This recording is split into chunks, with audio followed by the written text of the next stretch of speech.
What is going on, guys? It's Epic Style Gamer today, and I'm back with Beyblade Burst Episode 3 review, leading to Episode 4 preview. Now, looking at this episode, if you guys want to hear my take on it, if you guys have been watching Beyblade Burst, through this episode from Episode 1 to Episode 13, and you still want to hear my thoughts on it through the episodes, then stay tuned. But to start it all off, it started at the cliffhanger from Episode 2 with the Raditz looking guy. He had his puppets and he was battling Valkyrie, and it was pretty much taunting Valkyrie, telling him how Kirby is his defense bay, how it's unbeatable and everything like that. So what's up with Valkyrie is that he's still struggling to get his slide shoot, and he's actually like just going circles and circles, still attacking Kirby's. Kirby's is actually taking some damage, but not like how Valkyrie was. It's not like it was taking so much damage, but it was doing damage to a great extent. But it was good enough to the point where it made them a tie. So, but basically both of them were stalemate, so they couldn't get any points. So they had to restart it again. You know, Valkyrie is still, well, not Valkyrie, but Volt. Volt is still, you know, deciding on how he's going to do his slide shoot. You got these people in the background, such as the crowd and his brothers, sisters, his friend, boss, Shu. Everybody's talking to him and just saying in their heads that he's a retard. But thinking about doing the slide shoot. So you have the crowd and everything, and you have the Raditz looking guy just taunting him, just saying that you can't win, you're not going to have no chance whatsoever. So what ends up happening now is that Vault is actually setting up some kind of plan, which is the slide shoot. He pretty much wants to do it better than what he did last time, because last time it seemed like it was a fail to him. So he ends up completing it in the next round. And what ends up happening is that it seemed like Valkyrie was actually leaning to the side. But before he did his slide and shoot, you get to see the crowd actually just shouting his name, saying Vault, Vault, Vault, and saying like he can do this.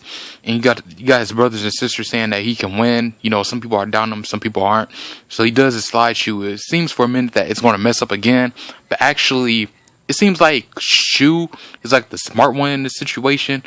If I had to compare him to any other anime, he's like the Sasuke in this type, because he's like the smart one, like from Naruto. He's like the Sasuke out of the group, so he's just like analyzing, doing everything. He looks at his bae first. When Shu first noticed his bae, he said that he was getting speed from the very beginning, and that he wasn't actually going to mess up his slide and shoot. So what ends up happening is that Valkyrie starts getting some more devastating attacks on Kirby's, and that's where you get to see Kirby's, the little puppets. They actually still taunting Vault, saying that he still stands no chance, and they end up getting salty, saying like, what is going on, and everything like that. Like, what the hell is going on? What's this guy doing? And what ends up happening next is that Kirby ends up powering up more and more, like increasing his defense, and you still have the puppets still taunting him, saying that they're so invincible in how defense their bay is, and his just attack type. First, at the beginning, they said that the Raditz looking guy can defeat Vault pretty easily, but that's not really the case here. I guess using the logic from Metal Fight versus when you do a attack bay versus defense, using that logic, attack bay can still be the defense bay, but they didn't know about that. So I don't know. Maybe logic works different here in Beyblade Burst, but who knows? But anyways, you get to see Vault. Both of them powering up. Both of them are giving some decent attacks, and not Valkyrie, but Kirby is actually still standing there, just withstanding all those hits. Valkyrie is still giving some more devastating attacks, and what's crazy is, as Valkyrie ends up attacking Kirby starts to drop stamina faster, and faster. And then after that, both of them start to make the final blow, and that's when Valkyrie Burst finishes. But in my honest opinion, or my prediction about this, I thought the Raditz looking guy was going to win. Sorry if I don't know his name, but the Raditz looking guy, I thought he was going to win, but turns out my prediction was wrong, so he didn't win. But it was still a decent episode. The animation was great, especially when he did the final clash. And what was funny about that was that after Valkyrie bursted Kirby's, you could see his top, like his plate, goes up into the puppet's mouth. That was hilarious. So he starts to rejoice, saying, I did it. And then you could see everybody else rejoicing, his brothers and sisters. and then it was these two people at the top, and one of his name was Kuragami or Kurami or Kuragami. I'll just call him Kuragami. That's how I can remember it. But that's the guy who possesses Death Sizer, and I was shocked because he was actually able to fight up in the next round. But then before I get into that, another funny scene was when Vault shook the Raditz looking guy's hand, and that's when the puppets is saying, like, you know, get the hell away from me. Why would I want to shake your hand? You know, you're low class and this and that. And how I lost to you. Why would I want to shake your hand? Why would I want to be partners with you and everything like that? You know, it's pretty salty that you lost the battle. So he ends up playing around. That's when the Raditz looking guy ends up getting serious, saying, hey, give me that back. So anyways, yeah, after that, he fights this other guy named Nekoda. And that's when they end up clashing with each other. And that's when you see Kuragami, he actually launches Death Sizer. It's like this dude is the One Punch Man of the Beyblade Burst series. This dude beats him in 10 seconds. Like, Burst finishes him in 10 seconds. Nekoda is actually like, you know, stop taunting me.